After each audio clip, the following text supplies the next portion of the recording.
Bonsoir, alors voilà, je suis Mathilda Moutoussamy, je suis thérapeute énergéticienne et formatrice et je vais faire une série de vidéos par rapport à l'inceste parce que c'est quelque chose que j'ai vécu. J'ai pu faire mon coming out inceste il y a peu de manière publique. C'est quelque chose avec lequel je suis à l'aise de parler, j'en parle depuis un petit moment dans les cercles féminins, etc. en soins. Voilà, après euh, j'ai enfreint l'interdiction de la diffamation et j'ai parlé récemment. Donc voilà, mais c'est très soulageant pour moi parce que ça veut dire que je peux en parler d'un point de vue concret, technique aussi, parce qu'il y a tout mon chemin de guérison que j'ai envie de partager parce que je pense que ça peut aider certaines personnes et aussi mettre en garde certaines personnes. Parce qu'évidemment, il y a des thérapeutes adaptés, il y a des thérapeutes absolument pas adaptés. Euh, voilà, et surtout quand on a vécu des abus, et c'est pareil pour les personnes qui ont vécu de la maltraitance. Euh, voilà, moi c'est quelque chose que j'essaye de mettre en avant, j'essaye de mettre les personnes en garde parce que bien souvent les personnes pensent que le monde du bien-être, ça va être un monde où tout le monde va être gentil et tout le monde va être cool. Non, alors typiquement, par exemple, des profils de pervers narcissiques ou pervers manipulateurs, ils aiment bien avoir des postes où il y a du pouvoir et ben, c'est des métiers où on peut avoir du pouvoir. Donc ce sont des personnes qu'on va pouvoir retrouver assez facilement. Euh, voilà. Donc dans cette vidéo, je voulais d'abord faire un petit topo euh, sur le fait que je pense que si l'énergétique, si plein de choses alternatives peuvent aider, je pense qu'on ne peut pas guérir si on n'a pas fait une thérapie vraiment. Soit une psychanalyse, soit avec un psychologue. En tout cas, il y a plein, à l'heure actuelle, il y a plein de possibilités psychothérapeutes d'un point de vue de la psychologie. Pourquoi? Parce que d'un point de vue énergétique, ça peut aider à faire avancer. Par contre, ça ne permet pas de poser les mots et de comprendre tous les processus et tous les mécanismes qui sont induits avec l'inceste et qui vont avec l'inceste pour parler typiquement de ça. Mais c'est vrai aussi pour la maltraitance. C'est-à-dire que si tout d'un coup on transcende, on met de côté, mais on n'a pas compris le mécanisme qui mène à, parce que l'inceste, il y a de l'emprise, il y a de la maltraitance, toujours avec, c'est imbriqué, il y a tout un tas de choses qui vont avec et qui font que si on pose que des énergies, que des mots de l'énergie, du domaine de la spiritualité, du bien-être, typiquement psychologie positive, non. C'est-à-dire que tout ce qui va être sur ce qu'on appelle de la sublimation, va continuer à mettre les choses dans le déni. Et d'un point de vue au concret aussi, mettre l'inceste dans le déni, aussi, il y a beaucoup de tendances où on va dire ah ça va mieux, on va transcender les choses, on va chercher une fréquence énergétique plus haute, etc. Ça reste une fuite et une technique de déni par rapport à prendre en compte la réalité de la chose. Donc ça, c'est une première chose, c'est-à-dire que s'il y a des techniques qui aident, et moi j'œuvre avec des énergies du féminin clairement parce que ça joue là-dessus, euh, tout ce qui est féminin sacré, c'est pour guérir les blessures des femmes principalement. Après, voilà, les hommes aussi, etc., ils ont des blessures aussi, pas toujours exactement les mêmes aussi, donc on ne peut pas toujours travailler de la même manière exactement avec un homme, avec une femme, et là je fais des généralités parce que bien sûr la réalité elle est plus complexe que ça en termes de binarité bien sûr, et voilà. Donc il y a ce côté-là, faites attention si vous cheminez énergétiquement, que vous avez des blessures, que vous avez de l'inceste, faites très attention parce qu'il y a beaucoup de thérapeutes qui sont dans l'abus. Donc faites attention parce que vous avez vécu la maltraitance, vous avez vécu l'inceste, vous êtes fragile. Donc surtout faites attention aux personnes qui vont chercher à vous définir, qui vont chercher à définir et à poser un sens, eux, sur votre expérience. Ce n'est jamais quelqu'un d'autre qui doit poser quoi que ce soit sur votre expérience. La personne va vous emmener, mais ne pas mettre de mots et ne pas mettre de sens elle-même. Sinon, c'est une prise de pouvoir déjà. N'importe quel thérapeute ne doit pas vous définir. Ça, c'est impossible. La deuxième chose, c'est qu'il y a beaucoup de personnes dans l'énergétique qui ne sont absolument pas formées à l'inceste. Et que personnellement, j'ai rencontré encore plus de déni et d'impossibilité de parler en naviguant dans les cercles de femmes, dans tout un tas de stages de féminin sacré, où il ne m'a pas été possible de parler. Moi, j'ai une période où j'avais besoin de sortir, c'est normal. Et il n'y a que les associations qui gèrent l'inceste où je pouvais parler ouvertement, librement. Généralement, dans le milieu de la spiritualité, du bien-être, généralement on me disait arrête d'être victime, arrête d'en parler. Et du coup, voilà, j'avais pas la possibilité d'en parler, j'ai rencontré surtout ça. Donc le tabou vis-à-vis de l'inceste et le silence qu'on met sur l'inceste, la plupart du temps, les gens n'ont pas envie d'en parler, les gens n'ont pas envie d'entendre. C'est vrai de manière globale dans la société, c'est peut-être un petit peu en train de bouger à l'heure actuelle. Voilà, même si voilà, c'est une fausse ouverture parce que voilà, tout est connu depuis un petit moment. Mais voilà, faites attention, le milieu spirituel et le milieu du développement personnel n'est pas forcément le meilleur parce que vous n'aurez pas des personnes qui sont en capacité d'entendre. Et ça, typiquement, vraiment, c'est les associations qui gèrent ça. Ou alors vous avez des thérapeutes qui sont formés auprès de ces associations-là, ou alors vous avez un thérapeute qui a fait un vrai travail de thérapie derrière et qui là pourra vous aider. Et ça, c'est pas la majorité forcément. Donc renseignez-vous, et quand quelqu'un aussi dit qu'il est spécialisé sur l'inceste, c'est pareil, renseignez-vous correctement. C'est pareil pour un psy, hein, si il y a des psys qui peuvent être extrêmement toxiques, fuyez, d'accord? Cherchez jusqu'à ce que vous ayez trouvé la bonne personne. Euh, voilà, et donc je mets en garde dans le du milieu de la spiritualité. Il y a moi j'ai rencontré beaucoup de thérapeutes euh, qui, j'ai constaté, étaient dans l'emprise et dans l'abus, en fait, en termes de prise de pouvoir, te harcèlent pour t'emmener dans un stage, pour t'emmener en voyage, voilà, confond les limites entre thérapeute, amis, enfin tout est mélangé, etc. Et ces personnes-là, moi, comme voilà, je mets les pieds dans le plat, souvent, j'ai constaté, je demande, est-ce que tu as vécu de l'inceste? Et la réponse était oui, généralement. Et donc, typiquement, c'est des gens qui vont dire, ah, tout va très bien, madame la marquise, je vais très bien, je vis très bien ça, j'ai dépassé tout ça, ça n'existe plus dans ma vie, mais qui, du coup, n'ont pas fait thérapie, a priori, je pense, je ne connais pas tout, mais vont reproduire des systèmes d'emprise, eux. Ils vont bien, entre guillemets, mais ils vont être obligés de recréer des systèmes d'emprise avec les personnes qu'ils accompagnent. Donc ça, vraiment, j'appelle à la vigilance là-dessus. Euh, Dès qu'il y a le moindre doute dans votre tête, fuyez, d'accord? Autorisez-vous à partir d'un stage. Autorisez-vous à partir sans payer. Voilà. J'ai pléthore parce que du coup, les gens se sentent à l'aise de raconter des trucs avec moi. Donc j'ai pléthore d'exemples sur la question en dehors de mon expérience personnelle. Voilà, de chaman où on vire quelqu'un parce que le chaman qui vire une personne parce qu'elle s'est mise en colère et que ça ne se fait pas de se mettre en colère. Bref, voilà, j'ai tellement d'exemples sur la question, c'est tellement pléthore. Donc, si vous avez vécu des maltraitances ou de l'inceste, surtout faites attention. La première des choses, c'est vraiment de regarder la chose en face. On ne peut pas guérir, on ne peut pas avancer si on ne regarde pas les choses en face. Euh, c'est important aussi, plus vous vous renseignez, plus vous mettez de la conscience sur les choses, plus vous allez pouvoir reconstruire et faire en sorte que votre psyché se reconstruise. Parce que c'est de ça dont il s'agit. Il y a des choses à reconstruire. Et on ne peut pas juste transcender, transmuter, etc. Ça ne marche pas. Vraiment, ça ne marche pas. En tout cas, de mon expérience personnelle et de ce que j'ai pu observer aussi, parce que évidemment, j'ai ça beaucoup en soins. Hein. J'ai aussi des incesteurs et des violeurs en soins aussi. Voilà, il faut faire avancer tout le monde. Il y a autre chose aussi, c'est que souvent, dans le domaine de la spiritualité et du développement, il y a une espèce d'ersatz où on ne peut plus parler, on ne peut plus avoir un dialogue, par exemple. Je donne un exemple.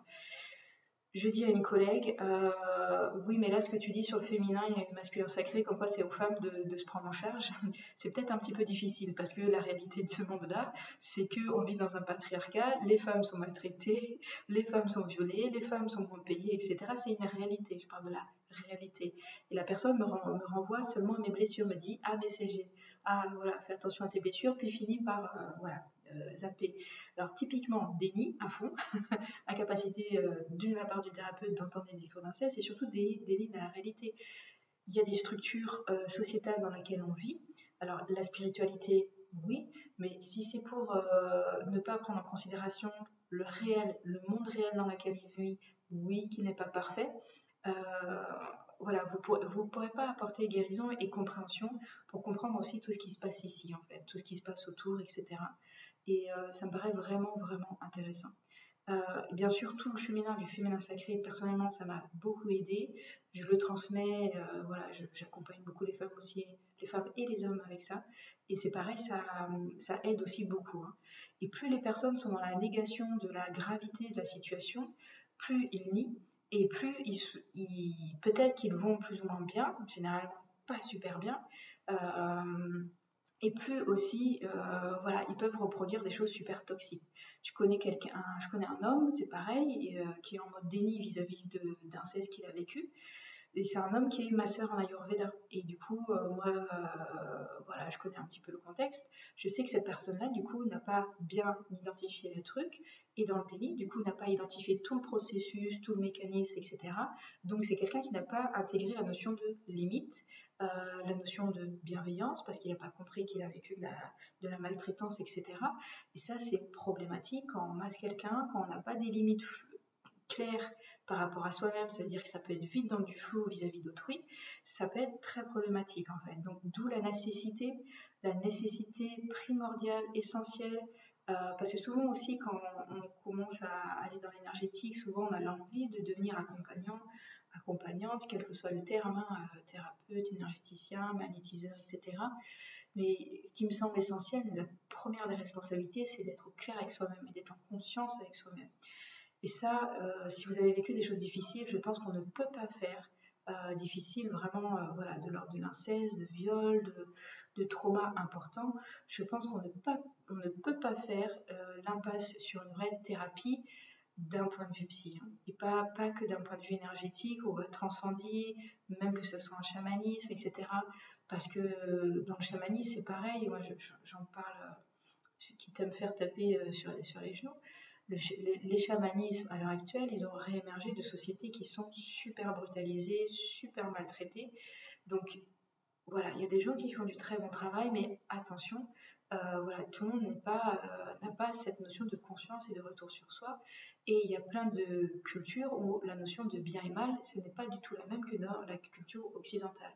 Donc c'est des paradigmes complètement différents en fait, hein. C'est un peu un choc des cultures, hein. On pense parler et comprendre la personne en face, et en fait, non, on est en train il faut avoir bien conscience qu'on ne réfléchit pas du tout, du tout, du tout de la même manière en fonction de là où on est né en fait. Donc voilà, faites bien attention. Euh, voilà, si vous voulez devenir thérapeute à votre tour, vraiment faites une thérapie. Si vous accompagnez, je pense que c'est vraiment important d'avoir une supervision parce que moi je vois beaucoup, à la fois dans mon parcours de cheminement, j'ai vu que c'est pas du tout en énergétique où je pouvais comprendre les cheminements. Ça m'aide sur un certain plan, mais l'énergie, le bien-être, le développement personnel peut m'aider sur certains plans, mais pas du tout vraiment sur le cœur du problème de l'inceste. Non, ça ne fonctionne pas. Peut-être que ça permet d'avancer aussi plus vite au niveau de la thérapie, mais vraiment, ça me paraît vraiment, vraiment, vraiment primordial.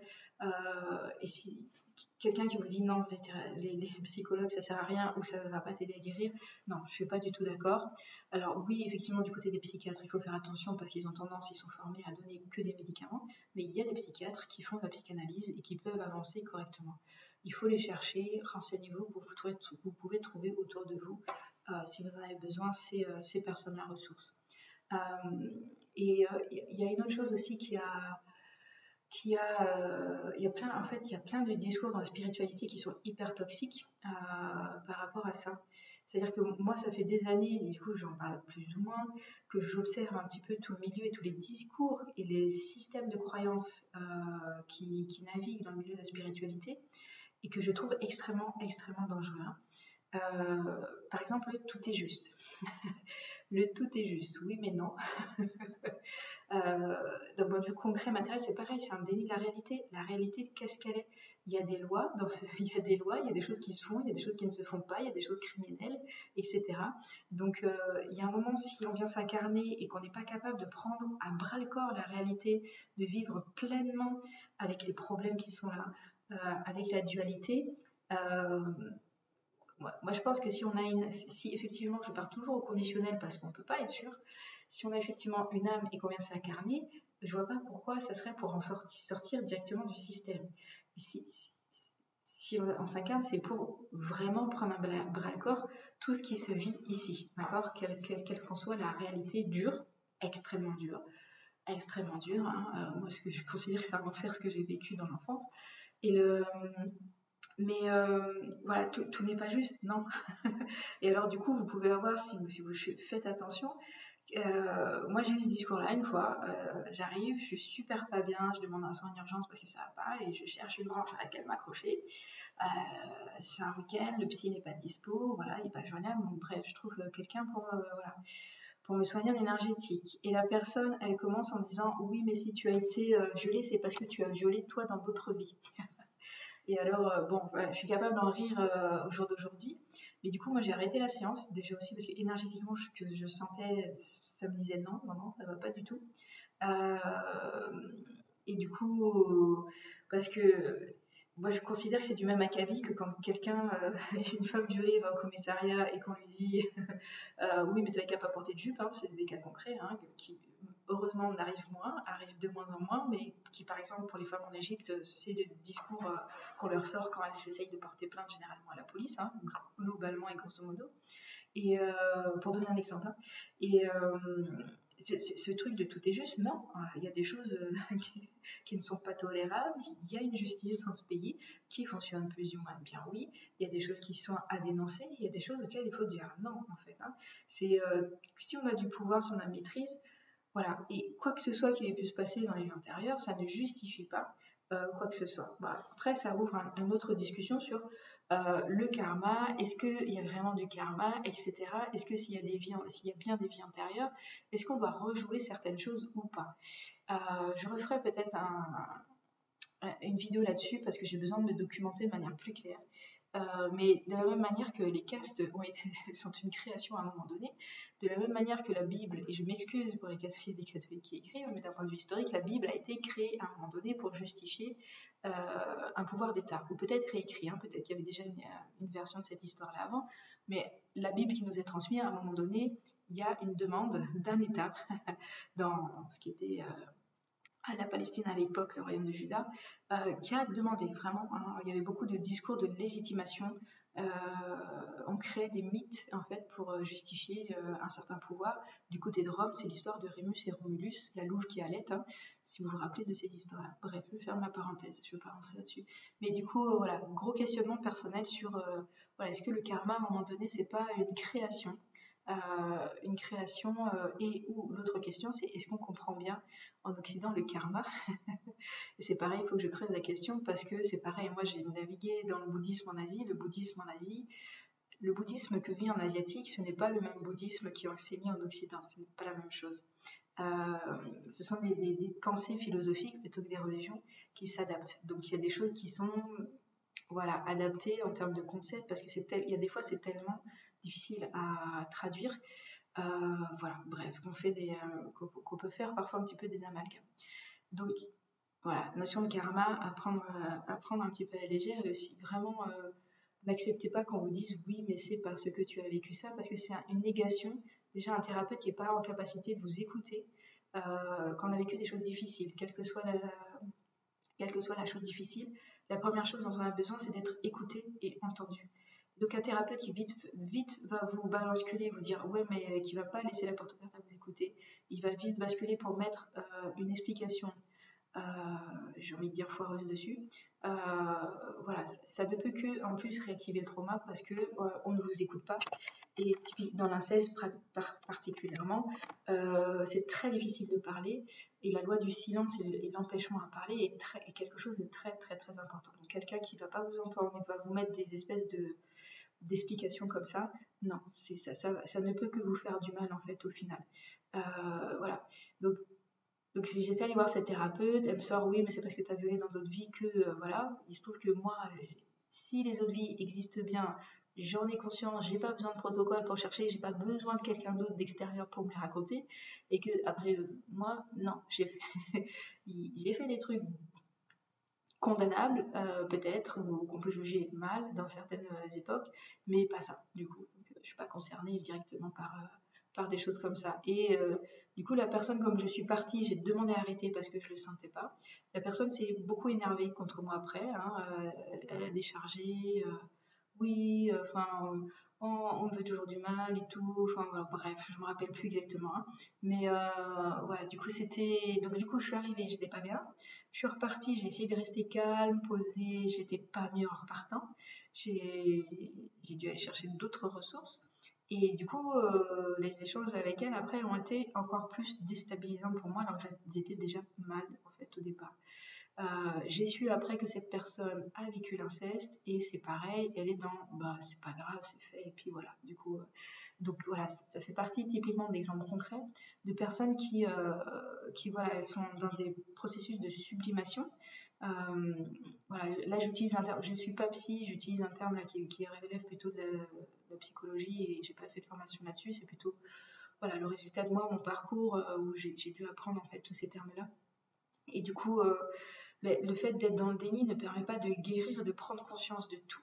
Et du coup, voilà, le danger, c'est que c'est quelqu'un voilà, qui dit des choses pas forcément au bon moment. Voilà, ne voit pas si elle peut refaire du mal ou réactiver un trauma en fait avec ce qu'elle dit. Et, euh, et aussi du coup de fait hein, qui vit des choses aussi dans sa vie, qui retourne un petit peu sur ces mêmes problématiques-là. Voilà. Il y a une autre chose aussi sur laquelle je vais vous inviter à faire attention, c'est la notion de pardon. La notion de pardon, attention.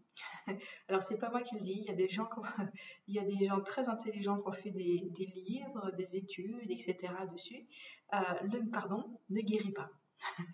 Si vous voulez, ça peut permettre d'enfouir, etc., y compris à la lignée dont Miguel Ruiz, etc., qui a écrit les accords Tortec, voilà, qui a donné le mouvement des cercles de pardon en France. Les cercles de pardon sont intéressants.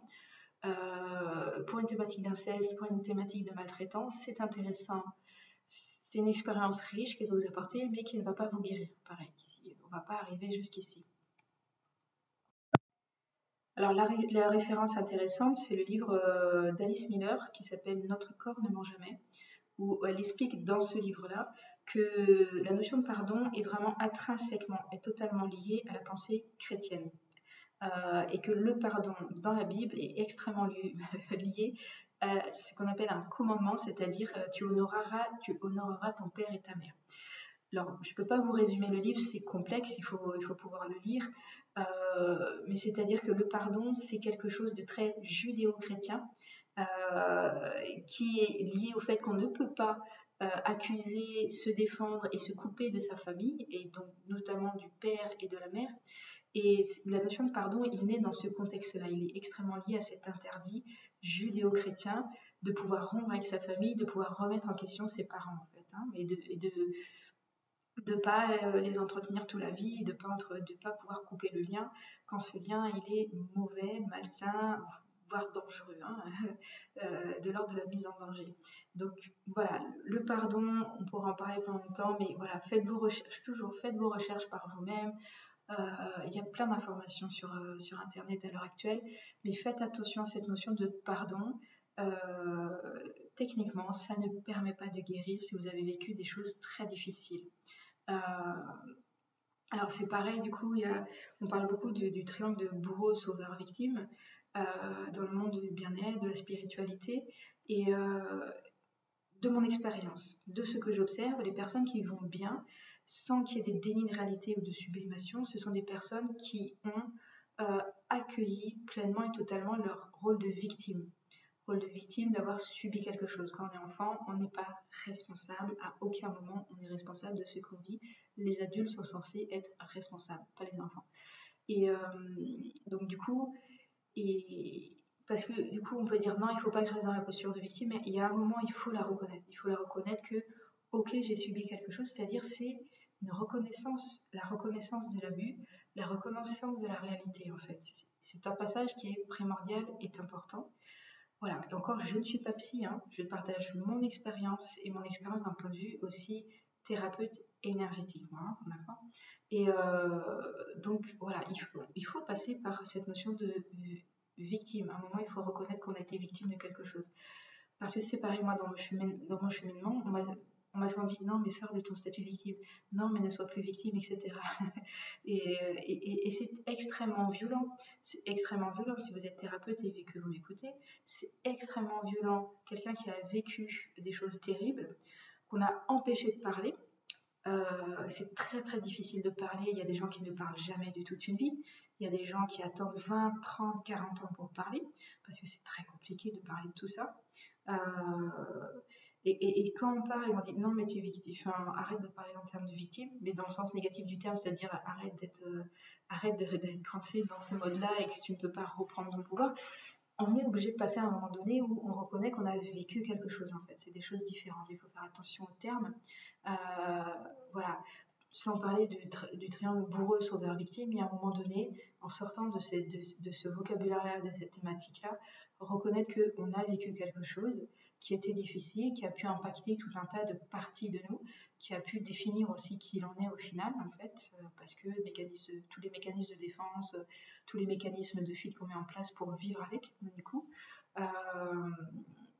voilà, sont là. Donc, il me paraît extrêmement important de visualiser ça, en fait, correctement. Quelque chose aussi qui me paraît intéressant à dire, c'est que là, je vais plus parler d'énergétique. J'ai observé que les impacts, par exemple, d'inceste ou de maltraitance d'une personne à l'autre, ils peuvent être différents. Moi, je vois l'inceste, ce que ça a créé chez moi énergétiquement. J'ai vu des personnes qui ont vécu des choses presque similaires, hein, même si chaque histoire est différente, mais en termes de répétition, etc., d'âge, des choses assez similaires où, au niveau des corps énergétiques, il n'y avait pas les mêmes effets. Alors, ce que dans le chamanisme on appelle le recouvrement d'âme, effectivement, il va y avoir des parts un petit peu comme ça à récupérer. Et en même temps, il faut faire attention à ça parce que plus vous avez l'impression que vous êtes cassé, plus vous avez l'impression qu'il faut récupérer des trucs et que vous n'êtes pas entier, plus ça va être compliqué en fait. Hein. L'idée, c'est vraiment d'incarner, la notion d'entièreté et d'aller toucher peut-être que vous n'avez pas, il y a toujours une partie de vous qui n'a peut-être pas été atteinte en fait, et d'aller contacter cette partie-là, qui peut-être aussi contient, ce serait comme un disque dur où il y a toute la boîte de données qui est engrammée, etc. Donc voilà, il y a différentes voies. Ça peut être des décalages corporels ou des corps au niveau des corps énergétiques qui reswitchent à chaque fois.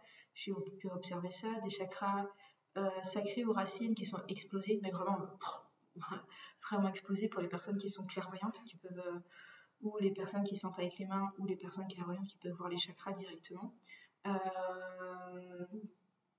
Ça peut être plein de choses différentes. Ça peut être le plexus solaire plutôt qui est impacté. Ça peut être le cœur qui est complètement fermé parce que du coup c'est aussi un mécanisme de défense. Ça peut être un troisième œil fermé aussi pour ne pas voir certaines choses. C'est pas bien ou mal, hein, c'est juste la manière dont la personne qu'elle a trouvé pour continuer à fonctionner malgré ce qui a été vécu. Et voilà, donc j'en parle, mais en fait, j'ai pas observé qu'il y aurait un schéma global en fait par rapport aux personnes qui ont été impactées. Donc, moi, j'encourage toujours dans mes formations, d'un point de vue énergétique, à faire du cas par cas, à vraiment observer chaque cas est différent, chaque corps est différent, chaque personne est différente. Chaque personne est à prendre avec la plus grande des précautions, parce qu'on ne sait jamais qu'est-ce qui a été vécu. Quand les personnes ont vécu des choses difficiles, c'est rarement dit de manière directe. Voilà. Donc, notamment dans l'inceste, c'est rarement dit. Il y a l'aspect, c'est rarement dit. Il y a beaucoup de personnes qui vivent dans le déni, genre c'est pas grave, ou c'est pas un truc important, on va pas en parler, puis c'est passé, et puis voilà. Voire en amnésie traumatique, hein, ça c'est un phénomène qui existe, c'est-à-dire que quand c'est trop violent, c'est comme la mémoire disjoncte, et c'est comme si la mémoire se scinde en deux, et qu'il y a une partie qui est squeezée et qui est mise voilà, un petit peu à part et qui ne peut plus être contactée en fait. C'est-à-dire ce qui est plus trop traumatisant est mis de côté et on ne s'en rappelle plus. Parfois ça reste toute la vie comme ça, parfois ça revient d'un coup pour X ou Y raison. Tout d'un coup ça se réouvre, la personne se rappelle d'un coup, hein, elle a des trous noirs généralement, et tout d'un coup la lumière se fait. Donc il faut savoir que entre une personne qui peut vous dire qu'elle a vécu l'inceste, une personne qui l'a vécu mais ne peut pas le dire, une personne qui est dans le déni de ce qui a été vécu, parce que quand on vit l'inceste ou d'autres types de maltraitance, souvent on pense que c'est normal. Quand on est enfant, on intègre que c'est normal et généralement qu'on a mérité, entre guillemets, ou que c'est de notre faute, etc. Ce type de discours-là. Et donc, du coup, ça, c'est très important de conscientiser cet aspect des choses là aussi. Voilà. Là, je m'adresse à la fois à toute personne qui est thérapeute qui pourrait me regarder, aux personnes voilà, qui sont en chemin par rapport à l'inceste. Voilà, il faut conscientiser. Enfin, j'ai tellement de choses à dire, c'est un peu compliqué.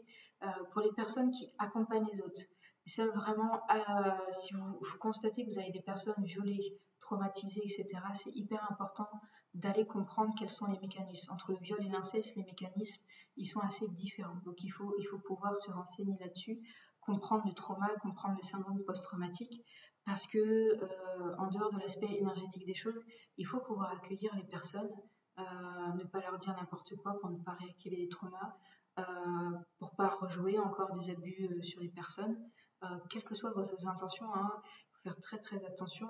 Peut-être que vous n'allez pas faire gaffe, mais vous allez toucher. Et peut-être que là, il y a certains gestes de toucher qui peuvent réactiver le trauma et refaire partir la personne dans des états émotionnels tellement souffrants on peut avoir envie de mourir. Hein. C'est des choses qui arrivent. Hein. Les personnes qui se suicident, c'est que tout d'un coup, la douleur, elle est trop intense. Hein. Ça peut être des douleurs physiques, mais des douleurs psychiques et des douleurs émotionnelles, en fait, qui sont voilà, pas gérables. Il y a un certain nombre de personnes qui passent du côté de l'addiction aussi, en termes de douleur, pour éteindre la douleur. Donc, c'est des conduites à risque. C'est de l'alcool, les drogues, etc. Donc, dans l'alcoolisme, on retrouve un certain nombre de personnes qui ont vécu des traumas, en fait, qui ont besoin d'étouffer. Après, il peut y avoir plein de thématiques différentes hein, derrière l'alcool, mais voilà, c'est des choses qui se retrouvent aussi, l'alcool, la drogue, les conduites à risque, la non-mise en sécurité de soi-même, parce qu'on a besoin de créer une adrénaline qui va étouffer le problème et la douleur qui est là et qui peut ressurgir, etc. quoi. Donc, voilà là-dessus. Donc, je pense que je vais en terminer là pour cette première vidéo. Donc, faites attention, très attention, si vous choisissez de cheminer dans les milieux de spirituel et développement personnel, faites attention, beaucoup de gens ne sont pas formés correctement. Privilégiez, si vous avez vécu l'inceste ou des traumatismes ou le viol, privilégiez les associations qui proposent des ateliers spécifiques. Il y a une association qui propose de l'escrime, par exemple. Il y a plein de choses voilà, que vous pouvez faire. Spécifiez toujours aussi aux personnes qui vous accompagnent dans les associations en termes de thérapeute quelles sont vos limites et respectez-les surtout, d'accord. Et soyez bien à l'écoute de vous-même. Et voilà, la notion de pardon, oui, pourquoi pas sur les cercles de pardon, mais non, ce n'est pas ça qui va régler le problème ou le guérir au final, d'accord. Et c'est parce que du coup, ce discours en plus de pardon, il est extrêmement culpabilisant. Les personnes qui ont vécu des traumas sont déjà dans la culpabilité parce que toutes les personnes, voilà, violées, traumatisées, ont intégré la culpabilité. Il faut faire super, super, super attention avec ça.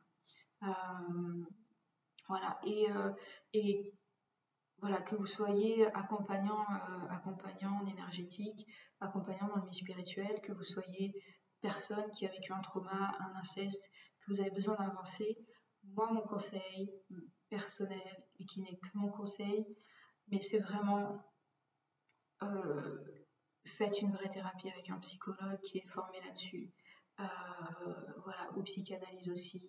Moi, j'ai fait différents, je suis vraiment allée chercher sur différents outils. Voilà, il faut comprendre, il faut pouvoir mettre des mots, donc il faut pouvoir avoir quelqu'un en face qui comprend les mécanismes, qui les connaît, qui connaît les mécanismes de l'inceste en face, pour pouvoir que vous puissiez les comprendre. Et la personne aussi qui vous accompagne ne doit pas vous définir, ne doit pas vous dire les choses, elle doit vous laisser comprendre, deviner, parce que c'est comme ça que vous allez vous reconstruire. Moi, ce que j'ai compris, c'est que sur l'inceste en particulier, il faut se reconstruire soi-même. A fortiori, d'autant que quand l'inceste est commencé très tôt, la psyché s'est pas construite correctement, la personnalité s'est pas construite correctement, il y a des manques affectifs et de carences extrêmes. Donc il faut pouvoir s'apporter ça, il faut pouvoir se reconstruire. D'une certaine manière, moi, j'ai eu l'impression qu'il fallait redevenir ses propres parents et se remettre au monde, en fait. Je pourrais mettre ces mots-là. C'est pas des mots de psychologie, ce sont mes mots personnels. Comme s'il faut prendre une responsabilité à un moment où on devient son propre parent. C'est-à-dire voilà, cette reconstruction-là, il faut la faire soi-même, en fait. Et donc, tout apport extérieur ne sera pas juste parce qu'il faut pouvoir faire cette reconstruction soi-même, en fait. Les autres sont là, les aides extérieures sont là pour aider, épauler, voilà, mettre sur une construction les tenants qu'il faut le temps que ça sèche, entre guillemets, quand on fait une construction, ou un tuteur le temps que ça puisse pousser. Mais la construction, elle doit être personnelle. C'est vraiment, moi, ce que j'ai compris, c'est qu'on doit pouvoir se définir, se connaître, savoir qui on en est, c'est-à-dire redéfinir notre espace personnel et surtout pour l'inceste en particulier, redéfinir notre individualité parce que dans l'inceste, on n'a pas le droit d'avoir une individualité. L'inceste, c'est une famille qui est incestueuse, c'est tout qui est mélangé en fait, hein. C'est jamais que la personne qui est inceste qui est dans le système de l'inceste, en fait, c'est toute la famille, hein. C'est toujours un système et des comportements, hein. Les problèmes de limite, c'est jamais que la personne incestée qui va l'avoir. Dans les familles incestueuses, déjà, ça se serre les coudes, ça se soude, les choses appartiennent les uns aux autres, il y a des barrières qui ne sont pas bien établies et qui sont facilement franchies, etc. En fait, hein. C'est toujours un système, donc il faut penser à ça. Et donc la notion de limite, il faut bien y faire attention. Et la notion de limite intérieure par rapport à soi-même, c'est important de la reconstruire en fait. Et ça, quels que soient les thérapeutes que vous allez voir, etc., c'est vous qui devez savoir, c'est vous qui devez choisir, c'est vous qui devez sentir quand est-ce que c'est bon.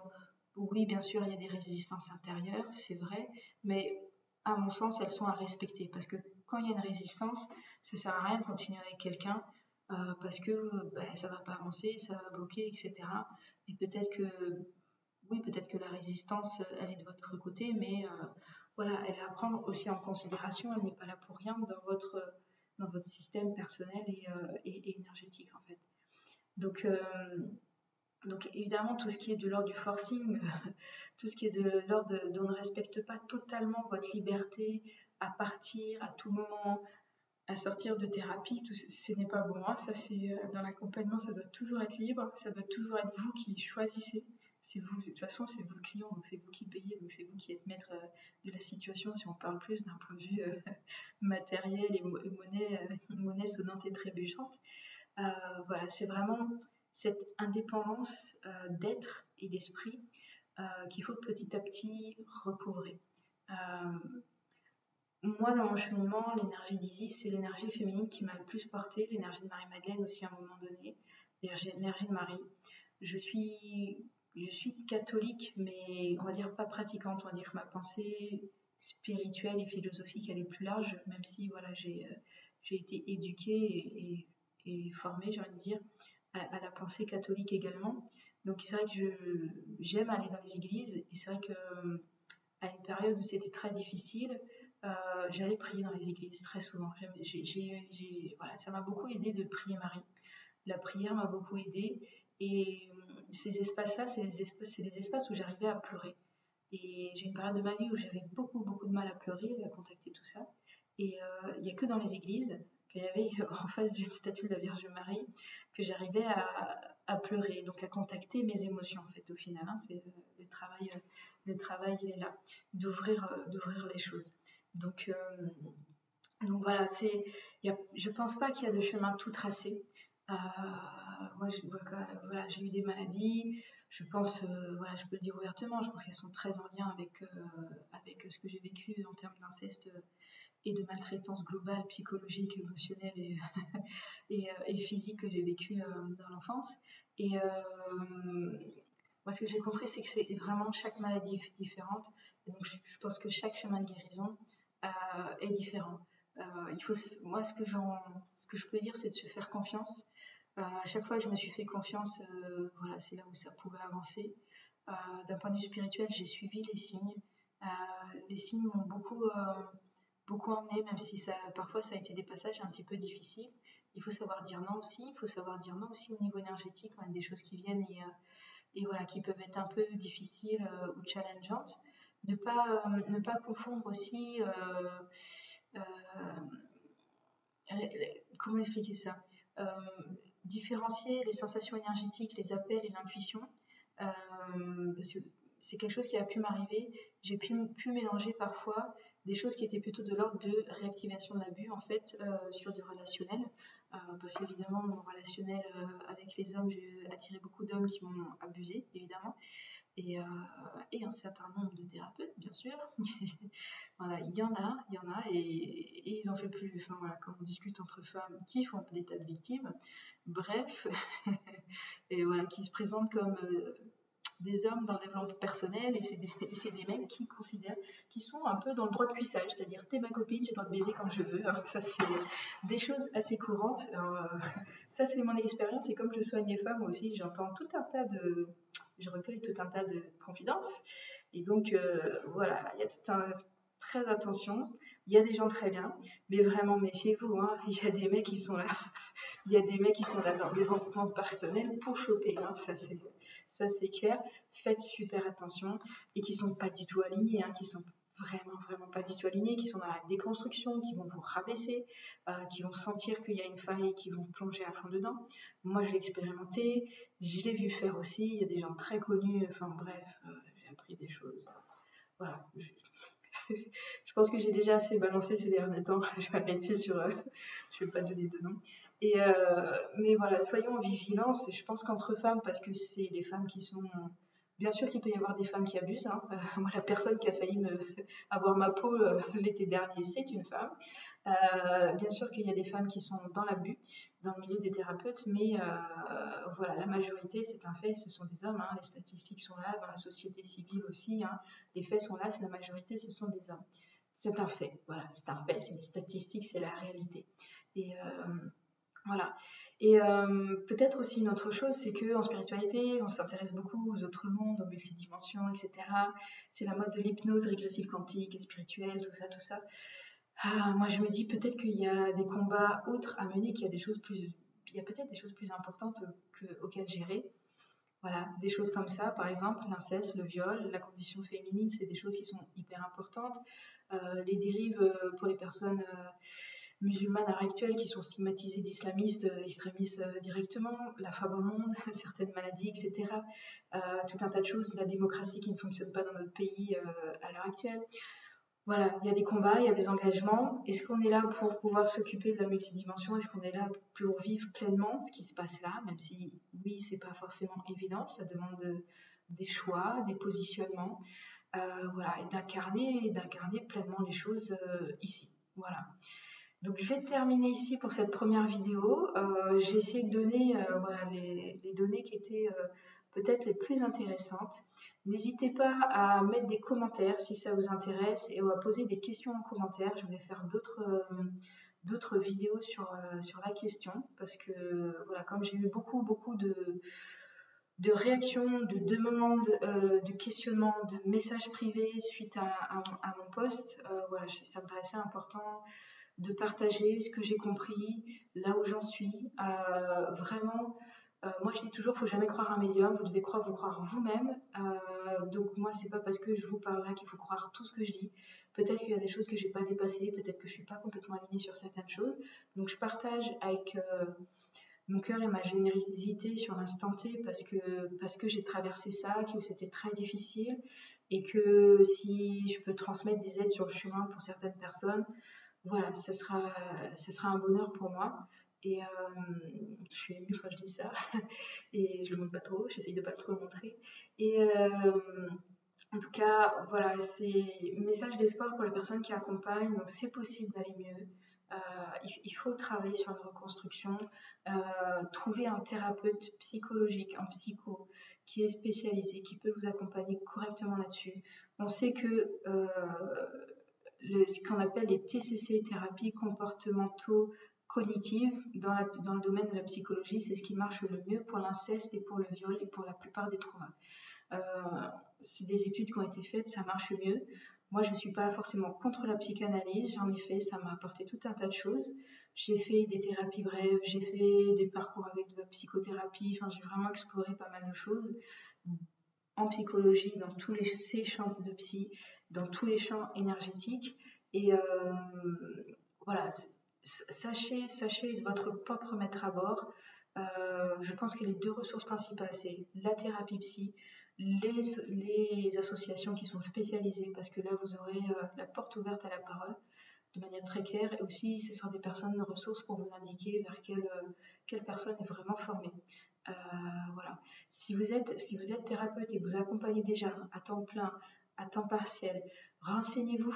Il y a notamment l'association SVS qui propose pour les accompagnements des sensibilisations pour expliquer, pour que vous ayez les cartes en main pour pouvoir accompagner les personnes et voilà, ne pas réactiver les traumas au-delà de votre volonté, hein. Mais voilà, quand on n'a pas compris certaines choses, on peut, entre guillemets, faire une bourde sans faire exprès, voilà, ne pas faire attention et redéclencher quelque chose chez la personne. C'est comme un fusible, hein, tout d'un coup ça saute et la personne elle retourne dans ses traumas. Et quand je dis ça, c'est typiquement sur l'inceste, on revit en boucle, hein, c'est des choses, on revit en boucle la sensation, hein, on revit en boucle le trauma, c'est-à-dire le viol en tant que tel ou l'attouchement, ça dépend de ce qui a été vécu. On revient en boucle, en boucle, en boucle, en boucle, en boucle, en boucle, d'accord. Quand ça se réactive, ça fait ça, c'est horrible, c'est un truc juste horrible et c'est très très difficile voilà, de poser. Et donc une dernière chose aussi, j'en avais parlé. Donc les choses qui sont identifiées, c'est pas moi qui le dis, hein, c'est les associations, les études qui ont été faites sur la question, les études sérieuses avec des scientifiques, des médecins, etc. Ce qui fonctionne le mieux pour soigner notamment les traumas, en particulier l'inceste, mais ça marche pour les viols, pour d'autres types de maltraitance, c'est vraiment ce qu'on appelle les thérapies cognito-comportementales. Je ne sais plus dans quel sens c'est comportementale et cognitive ou cognitive et comportementale. En tout cas, TCC. Cherchez sur le net, vous trouverez les informations. Donc ça et l'EFT et le MDR. Le MDR plus particulièrement, le MDR va empêcher justement ce truc du trauma qui tourne, qui est en boucle, va permettre de voilà, descendre le niveau de stress en fait dans le corps. Mais c'est pareil, ça ne suffit pas, il faut mettre des mots dessus, etc. L'EFT, c'est aussi, mais c'est pareil, trouver une bonne personne en EFT. Moi, j'ai expérimenté des personnes en EFT qui n'étaient pas super pas alignées. Et du coup, ça n'avançait pas et c'était pas super efficace. Mais c'est pareil, il faut quelqu'un qui connaît bien les traumas, l'inceste, etc., le viol, qui va pouvoir connaître tout ça, en fait, qui pourra du coup faire du bon travail. Quand on ne connaît pas bien la thématique, quand on est thérapeute, qu'on ne connaît pas bien la thématique, on ne peut pas bien avancer, hein. Moi, la première, il y a des cas sur lesquels je ne sais pas, hein. On m'a posé la question sur la bipolarité, par exemple, dernièrement. Je n'ai jamais eu de cas de bipolarité dans les personnes que j'ai accompagnées. Ou alors ça ne m'a pas été dit peut-être par certaines personnes, donc je ne peux pas parler de ce que je ne connais pas, hein. Et donc si voilà, la personne est venue là avec moi avec cette thématique, c'est que ce n'est pas ma spécialité. Donc dans ces cas-là, voilà, j'ai toujours des personnes vers qui je renvoie. Il faut connaître, en tant que soignant, il faut connaître ses propres limites, il faut savoir qu'est-ce qu'on sait gérer, qu'est-ce qu'on ne sait pas gérer. Voilà. Donc j'ai déjà dit depuis un petit moment que j'arrêtais cette vidéo. Voilà. Donc n'hésitez pas à poser des questions, je vais essayer de faire d'autres vidéos sur la question, si ça peut aider, ça sera chouette. Voilà. Et une dernière chose aussi sur ce qui aide, c'est de retourner dans la corporalité, hein, quand il y a des abus qui ont été vécus, que ce soit des abus psychiques et mentaux, que ce soit des abus vraiment physiques, enfant qui a été tapé, enfant qui a été incesté, femme qui a été violée ou tapée, ou les deux. C'est très très important de revenir dans le corps. Donc par exemple la danse peut être un chemin extrêmement important, guérissant. Les sports aussi, certains sports, et surtout plus les sports est conscient, plus ça va être intéressant. Donc forcément plutôt de pilates, le yoga. En yoga, sur l'inceste et les viols, toutes les postures qui ouvrent le bassin, on travaille énormément là-dessus, hein. C'est pareil dans les danses, quand on travaille beaucoup sur le bassin, ça va travailler particulièrement là-dessus, parce qu'il suffit d'ouvrir le bassin et de le mettre en mouvement en fait, pour que les traumas circulent et l'émotion circule, etc. C'est un truc assez simple. Donc évidemment, du coup, les techniques de yoni, etc., c'est pareil, mais il faut y aller très très très doucement parce qu'on peut réactiver les traumas aussi. Il faut vraiment y aller super super en douceur. Et voilà, conscientiser le corps un maximum, corporellement, tout le toucher en fait, hein, donc les massages aussi, tous les sports conscients où vraiment on va prendre le temps, donc plutôt Qigong, où on va vraiment conscientiser ce qui se passe à l'intérieur du corps, parce que quand on fait du sport sans conscience, de manière vraiment forte physique, limite aussi on peut reproduire l'abus dans le sens de pousser son corps vers la douleur, pas sentir la douleur, pas être connecté au corps. Donc il y a les deux aspects, il faut faire attention. Mais en tout cas, la corporalité peut amener beaucoup, beaucoup, beaucoup, beaucoup de danser, en fait. Et bien sûr, tout ce qui est expression artistique qui va permettre de sortir les émotions. Parce que généralement, quand il y a toute forme de maltraitance, notamment inceste, connecter aux émotions, c'est très difficile parce qu'elles ont forcément été un peu mises de côté parce que c'est trop dur, c'est trop fort, on ne peut pas en parler quand on est dans l'enfance, hein, si c'est des maltraitances en enfance, que ce soit psychique ou physique, on n'a pas les mots et on ne peut pas en parler. Donc, à un moment donné, pour recontacter ça petit à petit, avant de pouvoir en parler fluidement, correctement, pouvoir mettre des mots dessus, de pouvoir commencer à poser les choses d'un point de vue artistique, on n'a pas besoin de savoir dessiner pour peindre, pour dessiner, on n'a pas besoin de savoir faire les choses pour tenter, d'accord. Chanter, on peut chanter sans avoir pris des cours de chant. La question, c'est le plaisir et surtout ce qui passe à travers vraiment cette connexion, parce que quand on est dans la création, il y a une connexion qui se fait avec notre émotion, notre intériorité et ce qui en sort, en fait. Donc, ça peut permettre de refaire un petit peu ce lien-là, en fait, de reconnecter tout ça petit à petit, en fait. Voilà. Donc, je pense avoir dit pas mal de choses. Je vais m'arrêter pour aujourd'hui. Merci de m'avoir écouté. N'hésitez pas à poser des questions. J'y répondrai dans d'autres vidéos, dans cette série que je vais faire pour parler de l'inceste. J'en parle avec mon savoir, mon expérience. Si je suis spécialiste, c'est peut-être pour l'avoir vécu. Voilà, pas forcément dans les termes. Et voilà, je vais essayer d'esquisser, peut-être de parler un petit peu plus dans les prochaines vidéos de l'aspect énergétique de la chose. Là, j'ai esquissé parce que c'est difficile dans le sens où il y a, voilà, le corps énergétique peut réagir de diverses manières possibles en fonction des cas, en fonction de ce qui est vécu. Donc, je vous dis à bientôt dans d'autres vidéos. Voilà, merci de m'avoir écouté jusque-là si vous êtes encore là. Voilà, je vous souhaite plein de belles choses.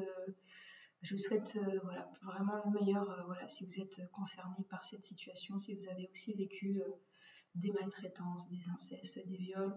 Et j'ai envie vraiment de vous envoyer ce message d'espoir et de vous encourager aussi à explorer un peu le travail d'Andrea Bescon, voilà, c'est pas de l'inceste mais du viol dans l'enfance.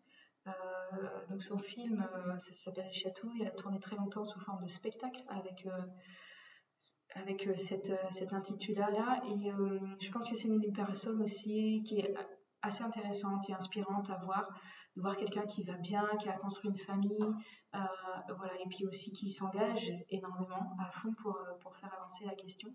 Voilà, ça peut être intéressant d'avoir des figures comme ça.